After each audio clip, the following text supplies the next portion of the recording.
शांत किया, आगे बंद की और भगवान ने मंगलाचरण किया। सब महात्माओं ने अपने अपने उत्तर दिए। सबसे पहले पूतना से शुरुआत की। भगवान यहाँ भूभार हल्का करने के लिए आए। ये धरती मैया का पाप पड़ गया धरती मैया पर, उसे हल्का करने के लिए आए और पूतना से भगवान ने शुरुआत की। आगे प्रभु ने शक्ति का वर्णन किया। भगवान का जन्म नक्षत्र आया। सब गोपियां अपना काम निवृत्त करके मैया के पास आती है और कहती है, मैया आज क्या है, आपके लाला का जन्म नक्षत्र है और जन्म नक्षत्र है, इसीलिए आज हम जरूर गीत गावेंगे। और गीत गाने के लिए जो है आगे इकट्ठी हो गई।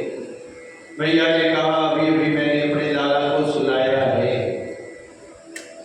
इसलिए थोड़ी देर के बाद आपने आ जाना। गोपियां कहती हैं, भैया कहता तो ऐसे ही है जैसे सारा काम तेरे को ही है, हमारे को घर में कोई काम नहीं। हम बार बार यही काम करते हैं। तेरे घर में आएंगी, तेरा लाला सोया रहेगा तो हम गीत नहीं गाएंगे। हम तो जरूर गीत गाएंगे।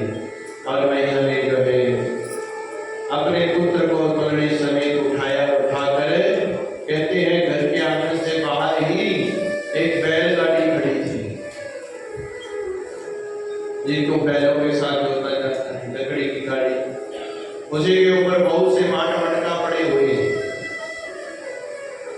और उसी के नीचे जो है महाराज भगवान को छाया करके रख दिया और उधर गीत गाने लग गई। जब गोपियों ने गीत गाने शुरू किए, ग्वालिनों ने तो महाराज भगवान उठ गए। महाराज गीत तो हमारे लिए गाए जा रहे हैं और हमें ही घर से बाहर कर दिया। इसीलिए भगवान ने जो है महाराज बहुत रोए। क्यों? क्योंकि बालकों का काम है, बाला नाम रोदन बलम। बालक जो है महाराज रोते हैं, भूख लगे तो भी रोना, ना लिखे तो भी रोना, कोई मच्छर मक्खी काटे तो भी रोना। भगवान भी बड़ी जोर जोर से रोने लग गए, क्योंकि भगवान छोटे से हैं। बोलिए हरे कृष्ण हरे कृष्ण। कहते हैं जब किसी ने नहीं सुना तो भगवान को गुस्सा आ गया और पाद प्रहार कर दिया। शक्ति परे आसमान में उड़ता हुआ सकता जितने भी माल मटका हुए कपड़े थे पर वो सब के सब घराओं से नीचे गिरते हैं। बैलगाड़ी टूट जाती है, मटके टूट जाते हैं और फलस्वरूप मां ने देखा तो देखकर बड़ी तेजी से दौड़ी जाती है। ये क्या हो गया, क्या हो गया? देखती है आंधी तूफान, कोई आया नहीं, कोई बैल नहीं आया, कोई सांड नहीं आया, कोई पशु नहीं आया, तो महाराज ये सकता कैसे इतनी ऊपर उड़ गया? इसी पर विचार करने लग जाती है। इतने एक छोटा सा बालक आता है, कहता भैया मैं बताऊं ये कैसे उड़ गया? मैं देख रहा था तेरा लाला बड़े जोर जोर से रो रहा था, किसी ने नहीं देखा तो महाराज इसने अपने पैर का प्रहार किया इस शक्ति के ऊपर, जिसके कारण जो है महाराज क्या हो गया? ये सट्टा आसमान में उड़ गया।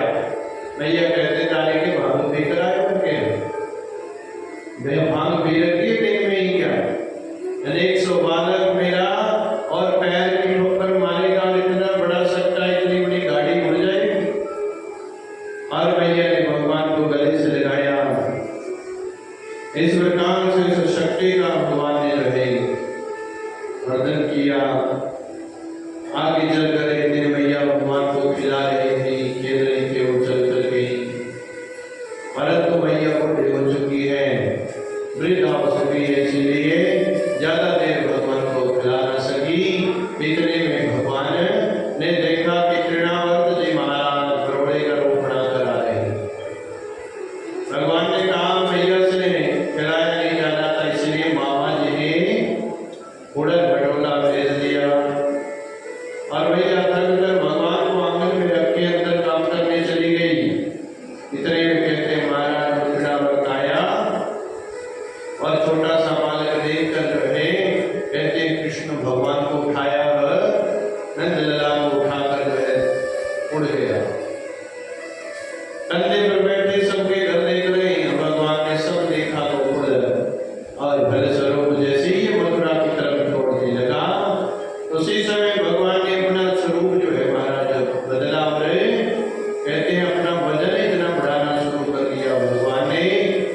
कि ये दृढ़ाव्रत सोचता है महाराज मैं बालक को लाया हूं या किसी पत्थर को ही उठा कर ले आया हूं।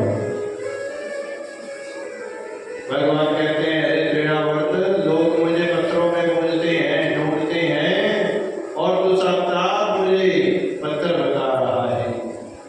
चल अच्छा तेरा सर फिर मैं पत्थर से ही टकराता हूं। बड़ी तेजी से दौड़ा हुआ था तो महाराज जी का भगवान ने जो क्या किया वर्तन किया गर्दन पकड़ी और तेजी से दौड़ते हुए दृढ़ाव्रत को महाराज पत्थर से मारा और कहते वहीं पर इसका अंत हो गया। तमंतरिक्षात् पतितं शिलायां ईशीर्य सर्वावयवं करालम्। कहते महाराज तमंतरिक्षात् पतितं शिलायां अंतरिक्ष में दौड़े हुए इस दृढ़ाव्रत को भगवान ने पत्थर की शिला के साथ ले मारा और वही इसका प्रणाम कर दिया। बोले कृष्ण कन्हैया की जय हो। आगे चलकर भगवान के अनेक लीलाएं भगवान बड़े हो गए बहुत अवसर हो रहे हैं बड़े बड़े राक्षस आ रहे हैं। एक दिन पुत्र की याद आई वसुदेव जी महाराज को और अपने कुल गुरु गर्गाचार्य जी से कहती हैं महाराज आप एक दिन जाकर मेरे पुत्र कृष्ण कन्हैया को देख के आइए जनाब। मन बड़ा घबराता है क्योंकि ये कंस ऊपर से ऊपर राक्षसों को भेजता रहता है, इसीलिए जाइए और जाकर देखता रहिए खैर भवती है। गर्गाचार्य जी ने कहा हम जाएंगे तो महाराज समस्या खड़ी ना हो जाए। क्यों समस्या क्या है? जैसे ही ये बिजली महारानी कहकर गई है कि तुझे मारने वाला कहीं और पैदा हो चुका है और बलस्वरूप उसी दिन से कंस ने बड़े बड़े जो है गुप्तचर छोड़ रखे हैं। कहीं भी किसी यदु का कहीं भी किसी से संबंध हो और आपको जो है महाराज शंका लगे तो क्या करना फौरन मेरे पास पहुंच जाना।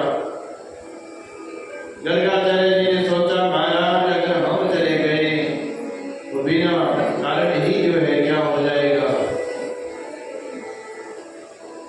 बिना कारण से ही आपके पुत्र को जो है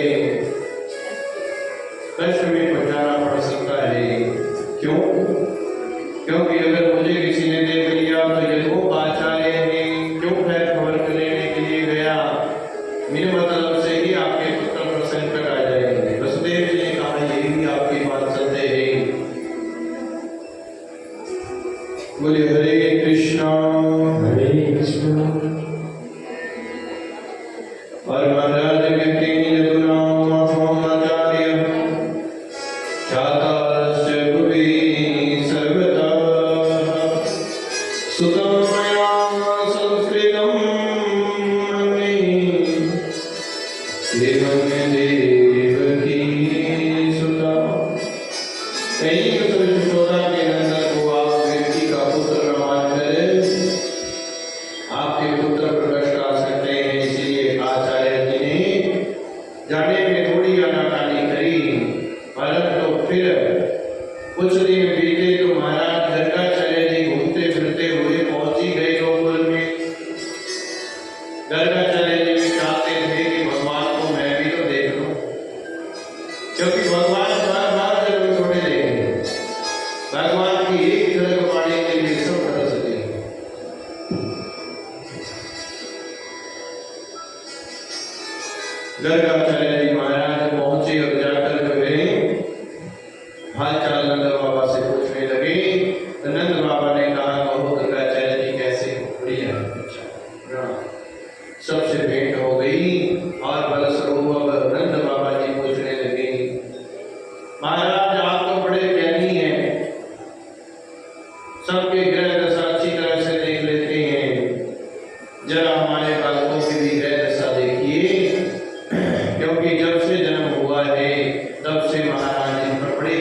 कृपया करके उसकी ग्रह दशा ही देख लीजिए।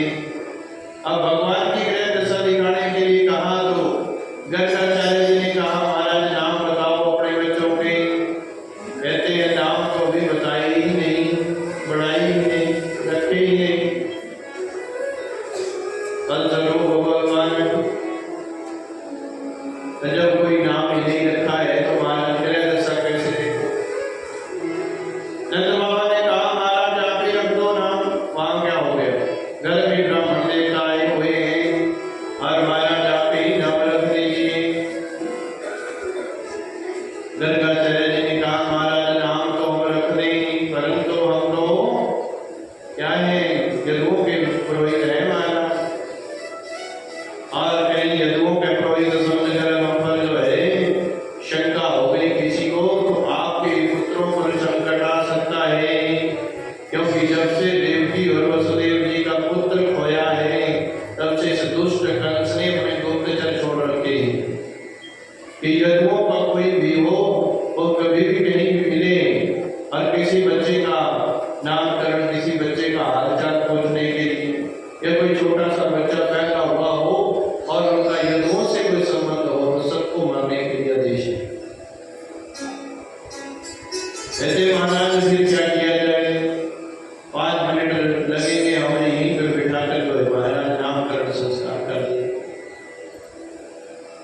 गर्गाचार्य जी ने कहा ज्यादा कुछ करने की जरूरत नहीं है, केवल और केवल गौशाला में दोनों को ले आओ, वहीं पर इनका नामकरण संस्कार हो जाएगा। अब रास्ते में आते आते दोनों देवकी के पुत्र कृष्ण को और वसुदेव के दूसरे पुत्र बड़े बलराम हैं रोहिणी के गर्भ से जन्मी, दोनों को लेकर आ रही यशोदा मैया पर। रास्ते में आते आते आते विचार करने लगी, कहते पंडित जी बहुत बड़े आए हुए हैं, देख दे कितनी बड़ी बताई है, कितनी बड़ी कुंडलियां दी जाती, ज्ञान की परीक्षा जरूर होनी चाहिए। और महाराज कहते हैं जो रोहिणी का पुत्र था वो यशोदा की गोद में और यशोदा का पुत्र रोहिणी की गोद में बदला कर दिया एक दूसरे से। रास्ते में आते आते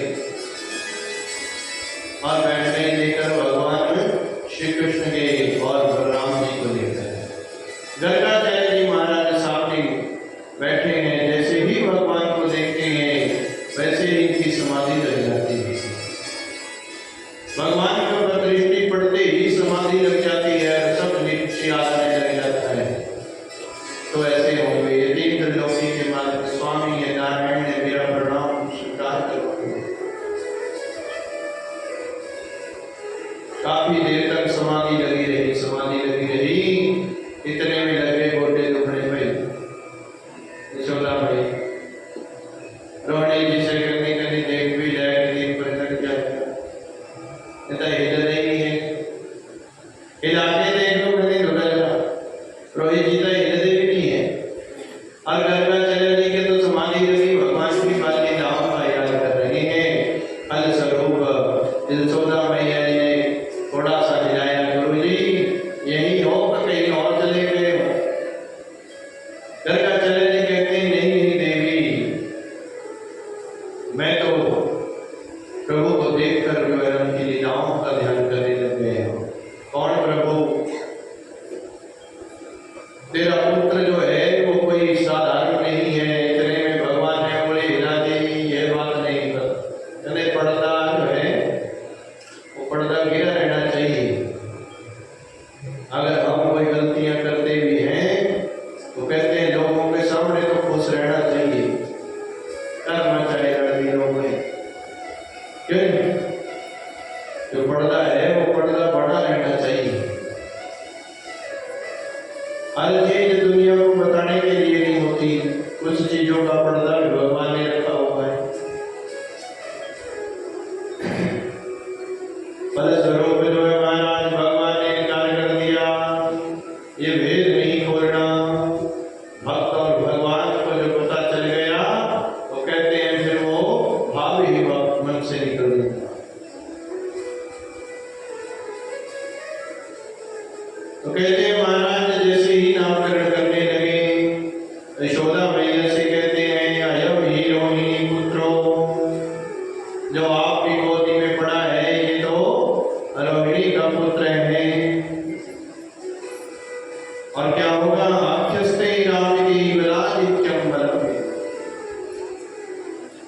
कि इनको नाम तो होगा राम, परंतु ये बलवान ज्यादा है, बलशाली होंगे महाराज। जब देखा किसी के गले में हाथ फंसाया, मूसल देकर एक ही प्रहार से मरणांत कर दिया। बलवान ज्यादा होंगे। बलराम जी क्या करते महाराज, जिसके ऊपर गुस्सा आ गया बस फिर आगे पीछे नहीं देखते, हल रखा हुआ था ना निहालने का मूसल, जो हल खेतों में जोतते थे ऐसा रखा हुआ, बस गर्दन में फंसाते ऊपर से बलराम मूसल का और कहते हैं महाराज वही प्राणांत कर देते थे। ये बलशाली ज्यादा होंगे। बलाधिक्यम बलम विदु, कहते हैं बल के कारण इनका नाम हो जाएगा बलराम, नाम तो इनका राम होगा, परंतु लोग इन्हें बलराम के नाम से जानेंगे। बहुनि सन्ति नामानि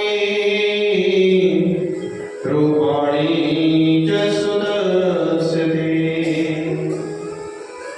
गुणकरवाण रूपाणि तान्यहं वेदनोदना। जय आपका पुत्र है, इसके बहुत से नाम होंगे, जैसे जैसे काम करेंगे वैसे वैसे नाम जुड़ते चले जाएंगे। माखन चुराया तो माखन चोर बन गए, रणभूमि से भागे तो चोर बन गए, गौ के दूध से इंद्र ने अभिषेक किया तो गोविंद बन गए, मुर नाम के राक्षस को मारा तो मोराली बन गए।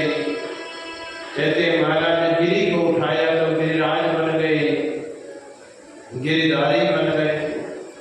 और भगवान जैसे कहते महाराज का नाम नहीं करेंगे वैसे वैसे इनके नाम विख्यात होते चले जाएंगे, इनका एक नाम नहीं होगा। बहुनि सन्ति नामानि, बहुत से नामों से जाना जाएगा, परंतु फिर भी इसके अंदर इतना आकर्षण है। कर्षयति इति कृष्ण, जो दूसरों को अपनी ओर पीछे आकर्षित करे, जिनको बार बार देखने की इच्छा हो, वो है कृष्ण। इसीलिए इनका नाम हम कृष्ण रखते हैं।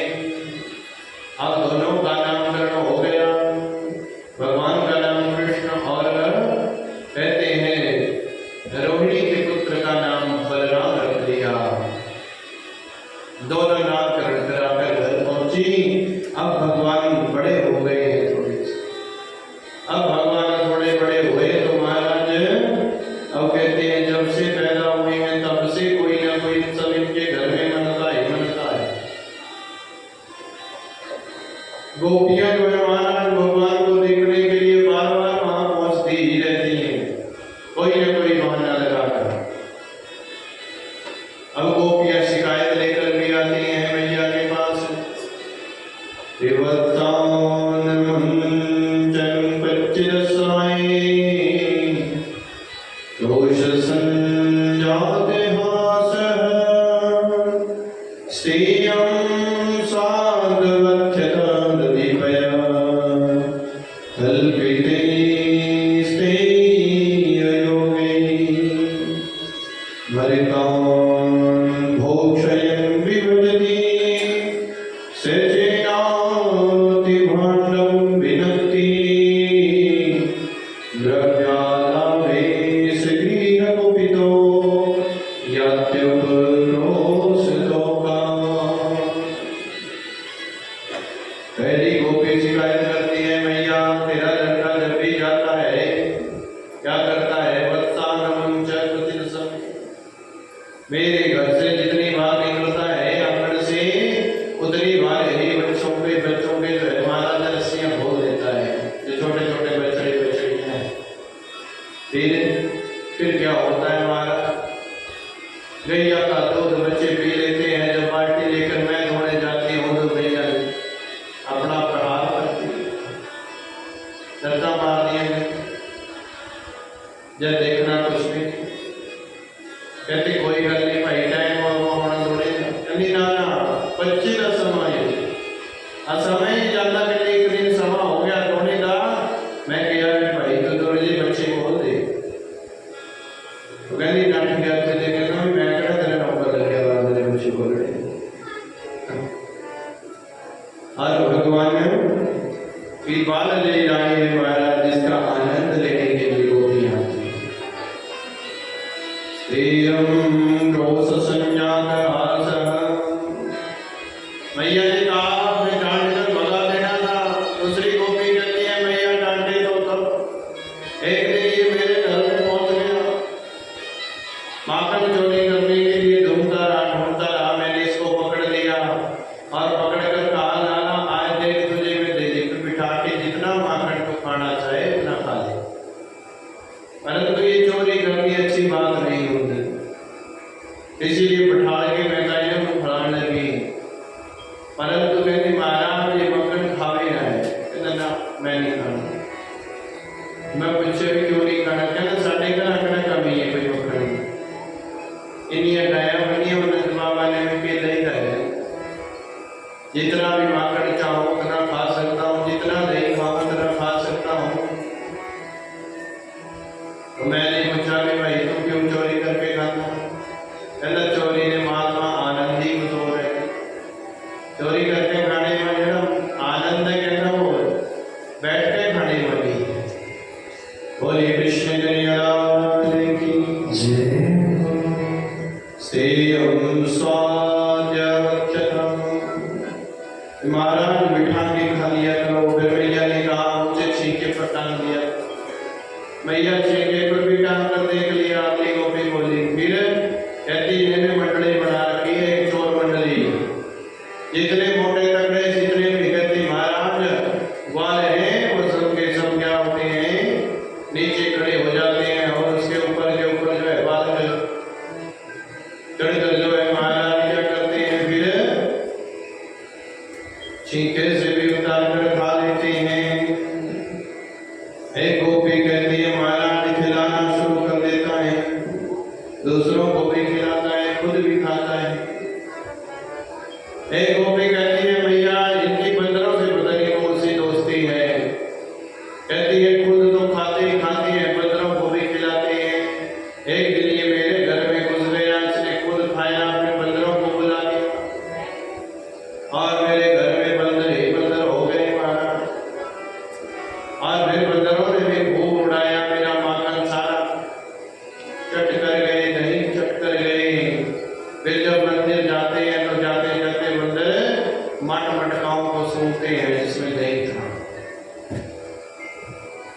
और महाराज मट मटकाओं को सूंघ सूंघ कर उठते हैं और बाद में 13 बंदर आ गए। फिर बंदरों की तरह ये भी मट मटका सूंघता है, कहता है कैसा सड़ा सड़ाया माखन रखा है। बंदर भी नहीं खाते, क्या करना। और कहते उठा उठा के मेरे सारे बर्तन में कीजिए तोड़ दिए। कि द्रव्य से कुपितो यन्ते क्रोशतो काम। मैया कहती है महाराज पकड़ कर खूब डांट दिया करो।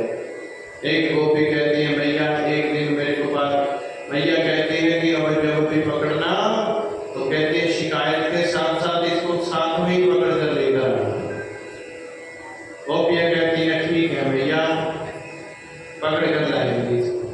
एक गोपी ने एक दिन इसे पकड़ लिया रंगे हाथ और लेकर आ गई। गोपी बड़ी प्रसन्नता से ला रही है। आज मैया को बताऊंगी तेरी करतूतें, आज मैया को बताऊंगी तेरी सब बातें। रास्ते में आते आते भगवान कन्हैया कहने गोपी ऐसा कर, इस बात में बड़ा दर्द हो रहा है, यदि एक से दूसरी बात पकड़ ले कोई बात नहीं, मैं तेरे साथ चलूंगा। और कहते महाराज बाजू बदलाने के चक्कर में उसी के पुत्र का हाथ उसके हाथ में लेकर भगवान वहां से गोपी से भी पहले घर में पहुंच गए। महाराज मैया से जाकर कहा मैया आज देख तेरे लाला को उनके हाथ पकड़ कर लाई हूँ। मैया कहते हैं अरे गोपी मुझे लगता है कि सुबह सुबह ही मांग भी कराई है। कहती क्या हुआ भैया? अरे तुझे हर जगह मेरा ही कन्हैया दिखता है, मेरा ही कृष्ण दिखता है। जरा पीछे मुड़कर तो देखो ये तो तेरा ही लाला है, ये तो तेरा ही पुत्र है।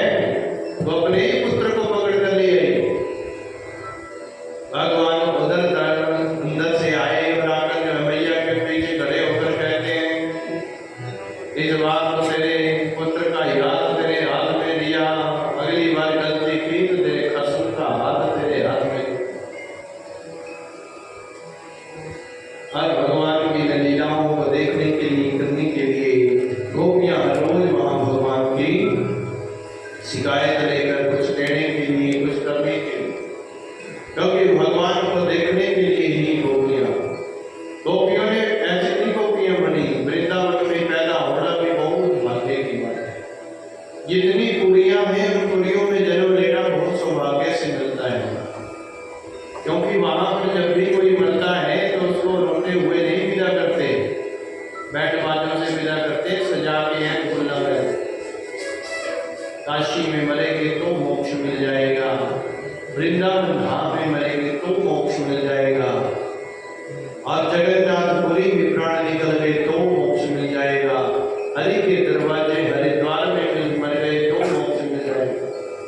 इस यहाँ पर मरना बहुत सौभाग्य की बात है।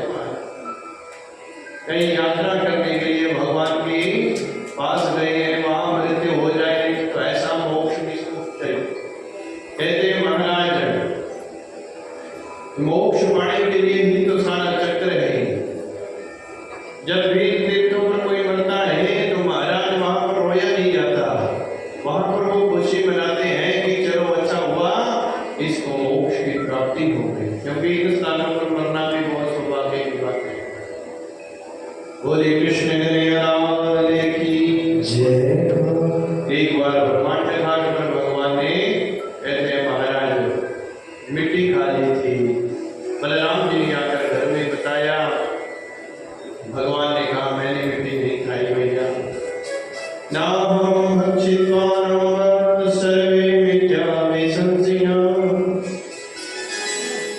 यदि सत्यगिरिस्तर्हि समक्षं पश्यामि मुखम्। भैया मैंने मिट्टी खाई है, अगर तुम देखना चाहती है तो मैं तेरे पूरे मुंह खोल दूंगा। इतना कहकर भगवान ने जैसे ही अपना मुख खोला तो मुख में ही भैया को सब कुछ दिखा दिया। कहते हैं सूरज चांद तारे आकाश पृथ्वी जल नदियां नाले समुद्र वृक्ष सब जो है महाराज मेरे ही अंदर वास करते हैं। संसार में मैं ही सबको जो है बनाता हूँ, संसार में सबका पालन मैं ही करता हूँ। वो कहीं भी हो महाराज वहीं पर भगवान उसका पालन करते हैं। पत्थर के अंदर जो कीड़ा है उसमें भी प्राण है, वो कहां से प्राण पड़ गए? पत्थर के अंदर बंद हो जाता है कीड़ा। सांप तो वहां कौन खिलाने के लिए दे रहा है? वहां भी लोग भगवान इसको पाल रहे हैं। बोलिए कृष्ण कन्हैया की जय।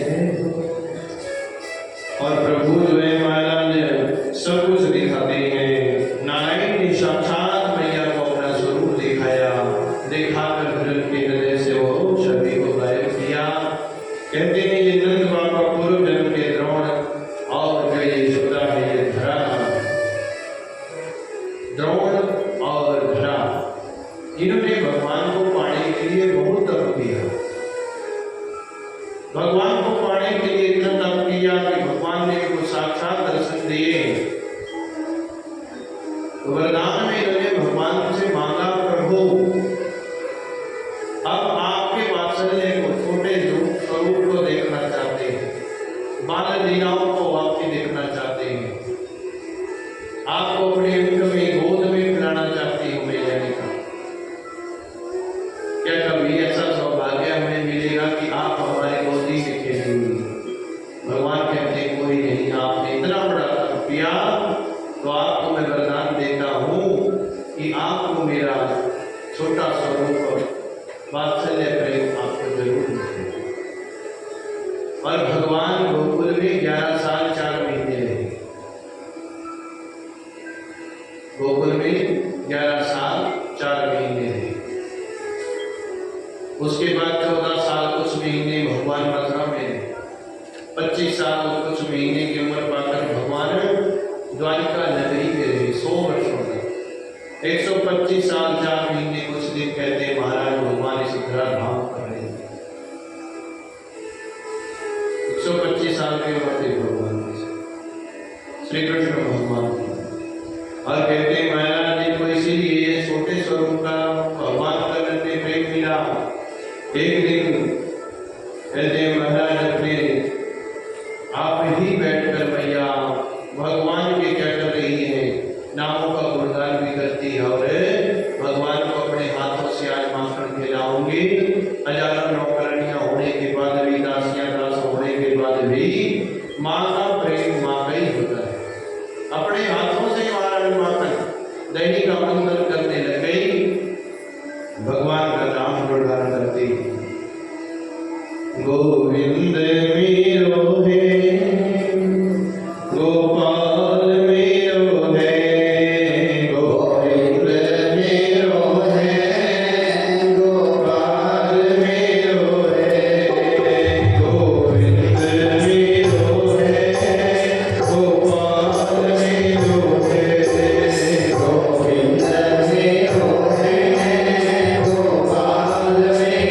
है। श्री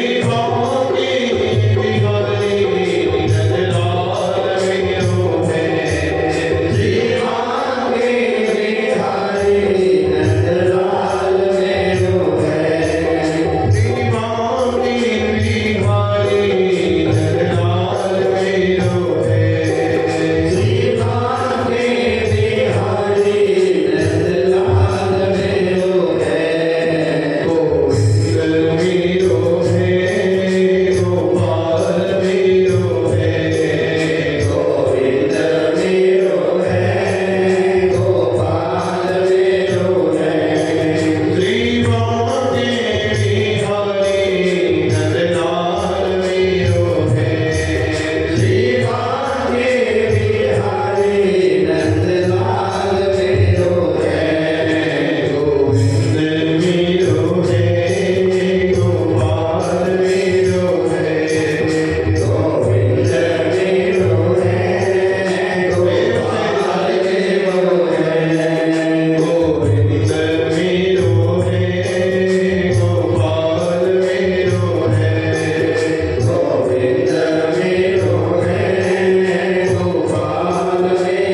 मुझे जरूरत नहीं है सिद्धि की, मैं माखन नहीं खाऊंगा भैया, मैं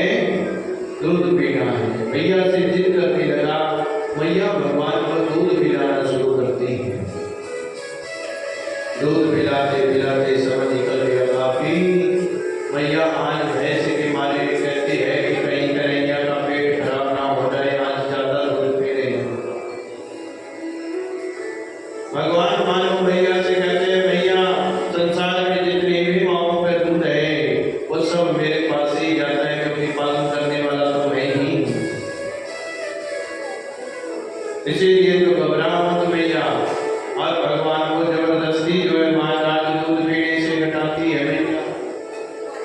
और भगवान नाराज होकर बोलते मैया एक बात बताना, माताओं को दूध प्यारा है या दूध प्यारा होता है? मैयाओं को दूध प्यारा या दूध प्यारा होता है?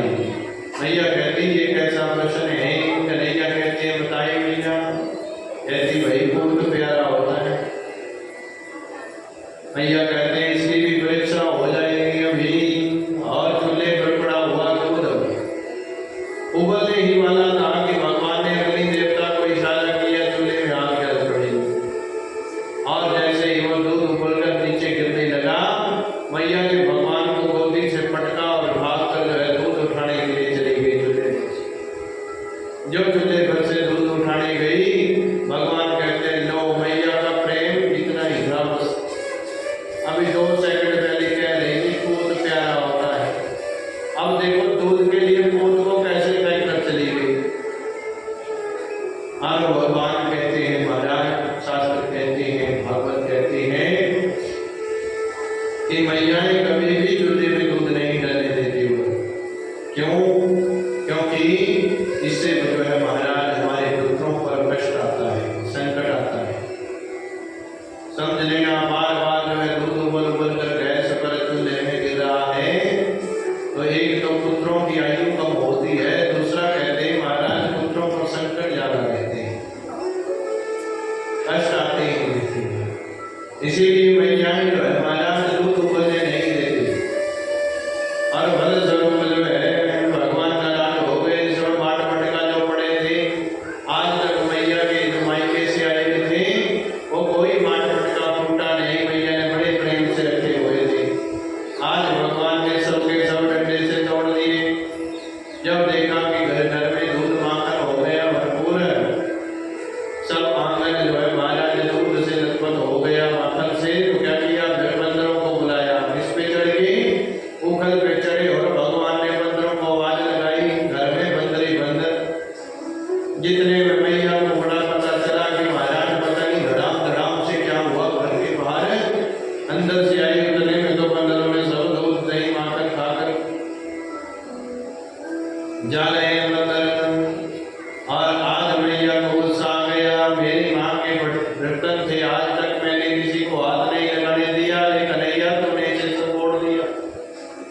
आज तुझे नहीं छोड़ूंगी, दाई के इसी उम्र से बांधूंगी जिस पे चढ़कर तू बंदरों को बुलाता है। आज भगवान ने छलांग लगाई उम्र से और कहते हैं महाराज मैया ने पीछे पीछे डंडा लेकर दौड़ रही है, आज तुझे नहीं छोड़ूंगी, आगे आगे कन्हैया पीछे पीछे मैया। और फलस्वरूप कन्हैया तो बच्चे हैं महाराज, बच्चे पकड़े नहीं जाते और मैया बुढ़ी हो चुकी है, वृद्धा है, इसीलिए महाराज भगवान पकड़ में नहीं आ रही। गर्मी पड़ गई माथे, पसीना पसीना हो गया महाराज, सांस फूल गई। अरे मैया कहती है कि कन्हैया तेरा दाई की तरह है मेरे पास, मैं तुझे मारूंगी नहीं। भगवान कहते हैं डंडा परे गिराओ, डंडा परे गिरा दिया। और महाराज भगवान जैसे ही गोदी में आते हैं मैया के पकड़ लेती है मैया, और मैया पकड़ कर प्रेम से पहले बिठाती है, फिर कहती है अब दे बता बता कर करें, आज तुझे इसी उम्र से मानूंगी मानूंगी, आज तुझे दंड दूंगी। और मैया जैसे ही भगवान को दंड देने के लिए चलती है और फलस्वरूप अब रस्सी लेकर आती है, तो महाराज वो रस्सी जो है छोटी पड़ जाती है, 2 उंगल रस्सी छोटी पड़ती है। दूसरी रस्सी लाई, फिर भगवान ने चमत्कार दिखाया, फिर वही 2 उंगल की रस्सी, तीसरी लाई, फिर 2 उंगल की घर की रस्सियां उठा दी भगवान ने। भगवान मानो कहते हैं कि जो सबके बंधनों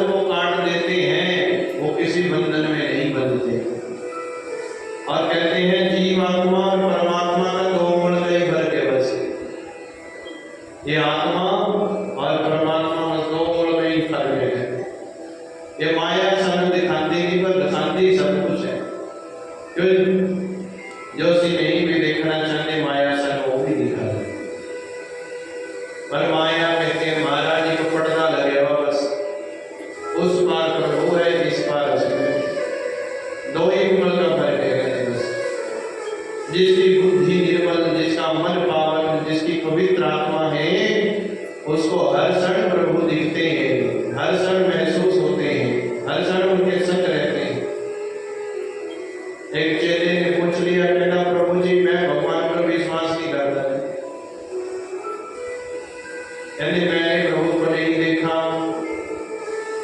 तुसी देखा गुरु जी? कहते प्रभु भगवान। गुरु जी कहते चेला पे डाल दो।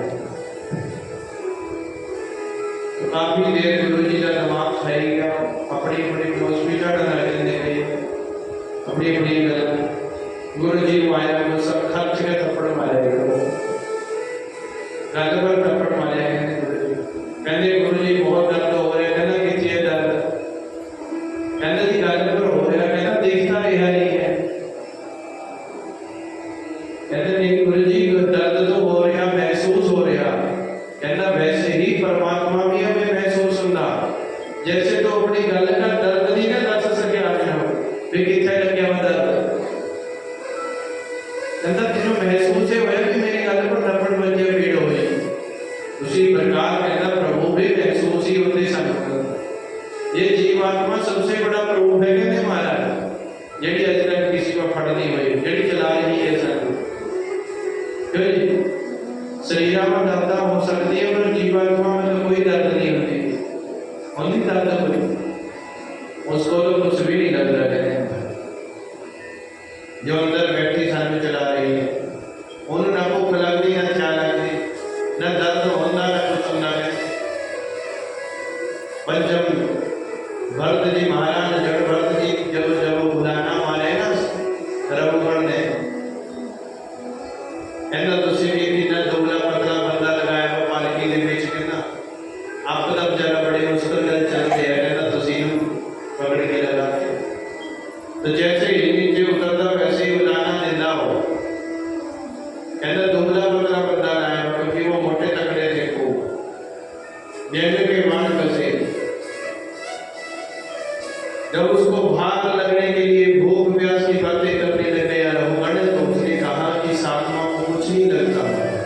ये आत्मा तो विशाल है, इस प्रकार ये आकाश है। कोई कहे कि तलवार से मैं दो टुकड़े कर दूंगा आकाश के, तो नहीं हो रहे। समुद्र को बांटने के लिए उसमें कुछ ना कुछ लगाना पड़ेगा। ये कोई कहेगा ना भी तलवार चाटकर उसमें कर दो, दो हिस्से हो तो कि समुद्र पानी में जितने मर्जी डंडे मारी जाए पता ही लगना के लिए निकला है। पर जी किसी के पेट पर डंडे मारा डाले तो सारे छाप जड़ेंगे।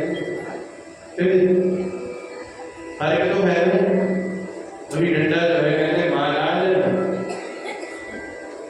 कहीं कहीं छप भी लेता, कहीं कहीं छपड़ा ही नहीं है। वही है कहने महाराज जो दिखता है। आज भले स्वरूप जो हमारा जो परमात्मा ने महसूस होते हैं परमात्मा। आज दो ऊपर का फासला रखा क्यों? क्योंकि ये जीवात्मा और परमात्मा के बीच का फासला है।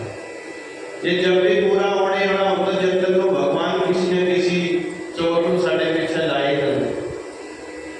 चोर कहते बन रहे थे भगवान ने, ये मान, ये इज्जत, ये बड़ाई, ये लोभ, ये लालच, ये तृष्णा, ये प्रेम, ये भूख, ये प्यास, ये पुत्र, ये घर, ये मकान, ये सब चोर थे भगवान ने। किसी को पुत्र की इच्छा होनी था शिव जी पर कथे टेकी है, किसी को भाई पढ़ाई की इच्छा होनी था कथे टेकी है, किसी ने कहना घर मकान नहीं बनता पड़ेगा काम कथे टेक दिया, पढ़ाता ही किए बजाय। परंतु इच्छाएं जैसी जैसी हैं उसके अनुसार हम भगवान की इच्छा रखते हैं। और भक्त किस बात की इच्छा रखते हैं कि प्रभु आपको पाने की इच्छा है, आपको पाने की इच्छा है। आप जिस भी हाल में रखोगे उसी में रहेंगे प्रभु, बस आप साथ रहें, यही इच्छा है। वो कभी कुछ नहीं मांगते भोलेनाथ जी से, वो कभी परमात्मा से कुछ नहीं मांगते, परंतु अपनी बंदगी करते हैं।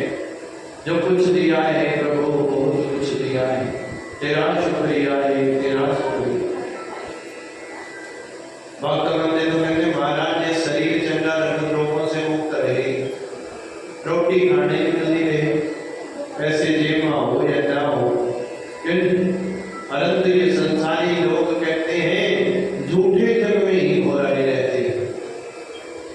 ये झूठा है जग हमारा, जिसको बड़े प्रेम से पालेंगे वही दुखदायी होगा, जिसको बड़े प्रेम से बनाएंगे वही दुखदायी होगा। गाड़ी तो ले ली परंतु अब 20,000 रुपये किस्त भी दे रहे हैं, ये भी तो दुख है ना। सुख तो लिया परंतु दुख दूसरा हो गया, लड़ाई भी होगी। अरे ने कहना भी मेरे कपड़े वास्ते पैसे नहीं है, पुराने काम वास्ते पैसे नहीं, मैं देखी जाने तो कह दूँ पहले वो कर देते यदि पैसे नहीं है, अपने काम तो बड़े कोई नहीं रुकते हैं, क्यों नहीं? सानू कोई पाठ कर दीदी बुला लो, ऐसी दीदी चल जाते, कोई हरिद्वार तक बुला लो, अच्छे भी चल जाते। जब न्याणे कहते ना भाई सानू भी घुमा ले चली करे, तुम्हें नाम का धंधा है भाई गड्डी, तो कहते महाराज ये जीवन है। तो जीवन में कहते महाराज ये झूठा जगत संसार है, इसमें जो है महाराज आत्मा और परमात्मा का तो उम्र का फल है। ये चीजें तो बरतने के लिए दी है महाराज, सब कुछ बरतने वास्ते दिया। जिकना सी किसी ने देना दे पड़ोसी ने भी दे कही नहीं कोबड़ी, आज सब्जी नहीं आई तो बोली सब्जी नहीं दे दो, कहते महाराज क्या मैं दुए दिन पड़ोसी आए ना जाके बोली।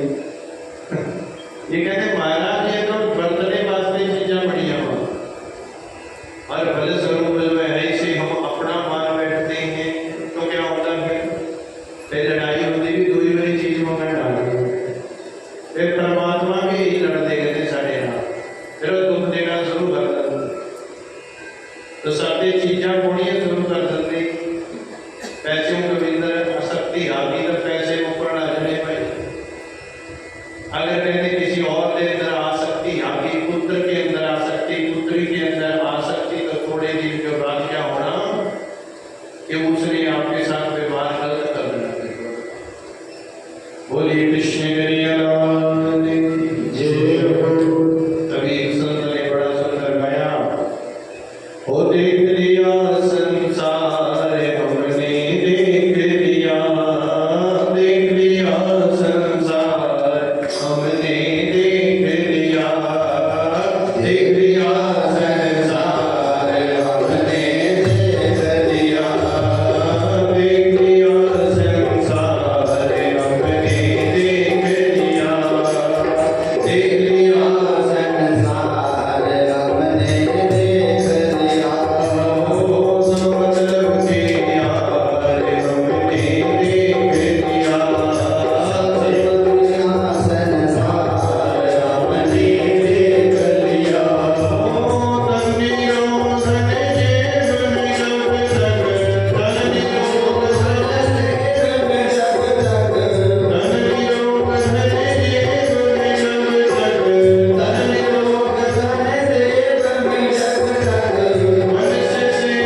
हरि गोविंद नारायण। हरि सुमिरन में, हरि सुमिरन है सार, कहते हैं हरि सुमिरन ही इस संसार का सार है। जिसको याद करेंगे वही घर में पहुंचता है। क्यों? भगवान की कथाएं सुनेंगे, भगवान के नाटक देखेंगे। हर टाइम सब टीवी पर चली हुई भागवत तो उसी का ही वास है। पर कहीं उत्तम प्रेतानिया फिल्म देखेंगे तो हम तो बड़े लड़े। इसीलिए बचना चाहिए महाराज, भूत प्रेतों की फिल्में नहीं देखनी चाहिए। देखनी है भगवान की देख लो भाई, बड़े नाटक चले हुए, हरे कृष्ण श्री कृष्ण, हनुमान बजरंगबली, बहुत नाटक चले हुए। कन्याने छोटे छोटे भूतानी फिल्म देखी, फिर क्या होता है, कहते रात में उठ के फिर सारे बेड़े से करना थे। मेरी बड़ी बुढ़ी का नाटक देखी जड़ी फिल्म, मैं कहते हैं बहुत बढ़ जाएगी।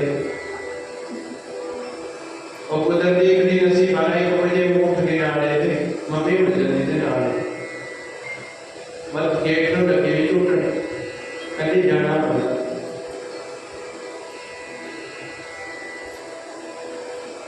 तब ये फिल्मों बंद कराई जाओ भाई, नाटक देखी जड़ी कुत्ताने कहानियां जनियां। तुम्हारा कहते हैं कि जैसा हम देखेंगे वैसा हमें प्राप्त हो जाएगा। और फल स्वरूप भगवान के लिए हमारा जीवन है, कहते हैं यही सोचना चाहिए। आगे जो है भगवान ने उखल बंधन को स्वीकार किया और भगवान उखल को फिर लेकर आंगन में आए हैं। 2 वृक्ष थे खड़े हुए, उनके बीच में जैसे ही उखल फंसती है तो एक झटका देते हैं, दोनों वृक्ष नीचे गिर जाते हैं, राम से जड़ों से। और जैसे ही नीचे गिरते हैं तो 2 दिव्य देहधारी पुरुष उससे अंदर से पैदा होते हैं। कहते हैं ये कौन है महाराज? दिव्य देहधारी पुरुष पैदा हुए, हाथ जोड़कर स्तुति करते हैं, बड़ी सुंदर स्तुति है। ये शरीर इसलिए मिला है, इसी श्लोक में, एक श्लोक में ही बताती स्तुति। भगवान की स्तुति क्या की? हाथ जोड़कर कहते हैं कि वाणी गुणानुकथने श्रवणो कथायां हस्तौ च कर्मसु मनस्तव पादयोर्न स्मृत्यां श्रेयस्तव निवास जगते प्रणामे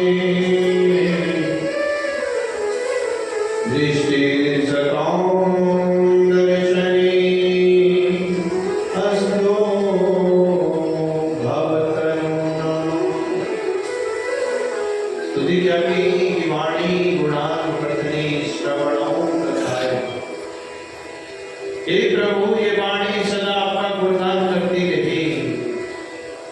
ये जीवा किस लिए बनी? हे प्रभु, ये जीवा हमेशा आपका ही नाम जपती रहे, आपकी बड़ाई करती रही, आपकी कथा कहती रही, नाम करती रही आपका। वाणी गुणानुवर्तने श्रवणो कथायां। ये कान प्रभु आपका नाम, आपका कीर्तन, आपकी कथा सुनती रही, यही हमारी कामना है। और कहते हैं स्मृत्यां हस्तौ च कर्मसु। ये हाथ सदा प्रभु आपकी सेवा करते रहे। और मनस्तव पादयोर्न, ये हमारा मन आपके ही श्री चरणों में सदा लगा रहे। स्मृत्यां शिरस्तव जगत निवास जगत प्रणा। और महाराज ये हमारा जीवन जो है महाराज आपके श्री चरणों में ही रहे और स्मरण आपको करते हैं। और कहते हैं महाराज, जहाँ जहाँ आपका स्थान है प्रभु, उस स्थान में हम बारंबार क्या करें, निवास करते हैं। जगत प्रणामी, और इस संसार में जहाँ जहाँ आपके मंदिर देवालय हैं वहाँ बारंबार प्रणाम करते हैं, जुड़ते रहे। दृष्टि सताम दर्शनी, और ये आंखें जो है महाराज प्रभु आपका ही दीदार करती रहे, आंखें आपको ही देखती रहे, आपके स्वरूप को ही देखती रहे। अस्तु भव करुणाम, और हमारा कल्याण करने वाला ये शरीर हो, ये सदा आपके लिए ही बना है प्रभु। स्तुति बड़ी सुंदर है महाराज, ये शरीर किस लिए बना है इस स्तुति में ही बता दिया। कान्यता में नगरान भी दे भगवान ने, अखा नगरान भी नहीं आवा, मुंह भी दे आवा, जीभ भी नहीं, पैर भी दे, क्यों? ये बोलने की शक्ति, समझने की शक्ति, जानने की शक्ति, अच्छे बुरे का ज्ञान, ये सिर्फ केवल मनुष्य जन्म को ही दिया है, मानुष जन्म को ही मिला है। उनके अंदर इतनी समझ नहीं है कि वो अपनी शब्द से कुछ कर सके। उनको तो अपनी रक्षा का, अपने खाने का और अपने काम का जो है पता है। रक्षा कैसे करनी है, सींग मारना सब सीखे, बाकी खाना पीना सीख ले, मालिक के प्रति वफादार हो जाते, कुछ क्रूर भी हो जाते। तो इसीलिए कहते हैं महाराज भगवान की बड़ी सुंदर स्तुति करी और कहते हैं अपने लोग को चले गए। ये कौन थे महाराज? ये नल के ऊपर मणिग्रीव नाम के दो यक्षराज थे। ये यक्षराज वृक्ष योनि में चले गए थे। क्यों चले गए? क्योंकि एक बार नारदों ने ये घूमते फिरते हुए जा रहे थे। ये दोनों ही यक्षराज वारुणी नाम की मदिरा पीकर, वारुणी नाम की मदिरा पीकर, शराब पीकर जो है नदी में स्नान कर रहे थे नगरावस्था में। नारद जी महाराज संत हैं, संतों का, ब्राह्मणों का काम है समझाना, अगर कोई गलत हो तो उसको समझाना। संत महात्मा नारद जी आ गए गिरधी से और महाराज इधर उधर बढ़ते हुए नारद जी ने जब इनको देखा तो नारद जी ने कहा, भाई नग्न होकर नदियों में नालों में स्नान नहीं करना चाहिए। तो शराबी बंदे कौन समझा सकता है? शराबी बंदे कोई नहीं समझा सकता। इसीलिए शराब को इन्होंने पी रखी थी, नारद जी से झगड़ा करना शुरू कर दिया। आपके जैसे बड़े संत आते हैं, आपके जैसे ज्ञान देने वाले भी बड़े घूमते हैं दुनिया में। आप अपना काम करो, हम जैसे मर्जी नहाए, हमारी मर्जी हमारा। नारद जी को आ गया गुस्सा, शराब दे दिए, कितने लोग भी जैसी तुम्हारी जड़ बुद्धि है। क्यों? क्योंकि जो समझना नहीं चाहती, कोई अच्छी बात कोई समझाना है तो उसको समझना नहीं चाहती, तो आपकी बुद्धि जड़ है, इसीलिए आप जड़ योनि में ही चले जाओ।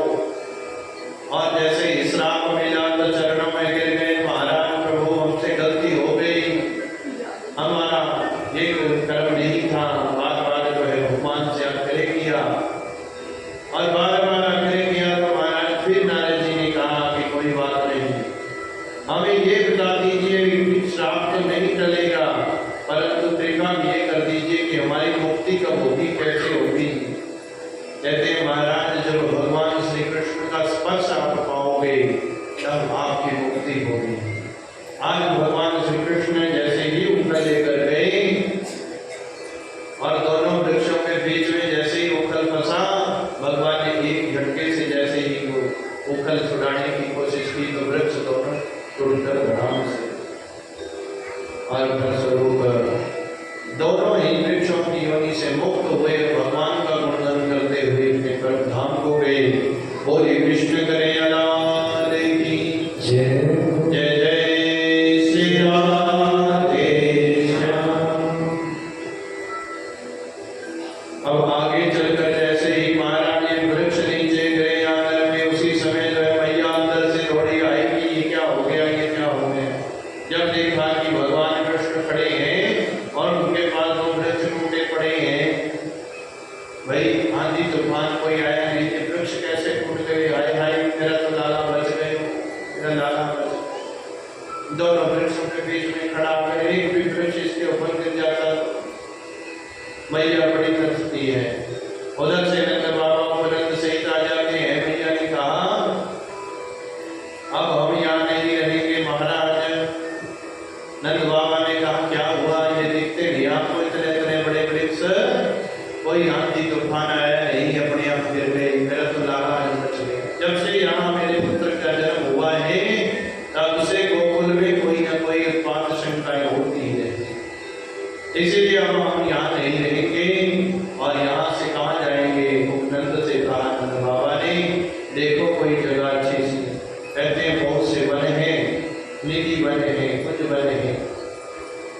बने कहते महाराज सब वनों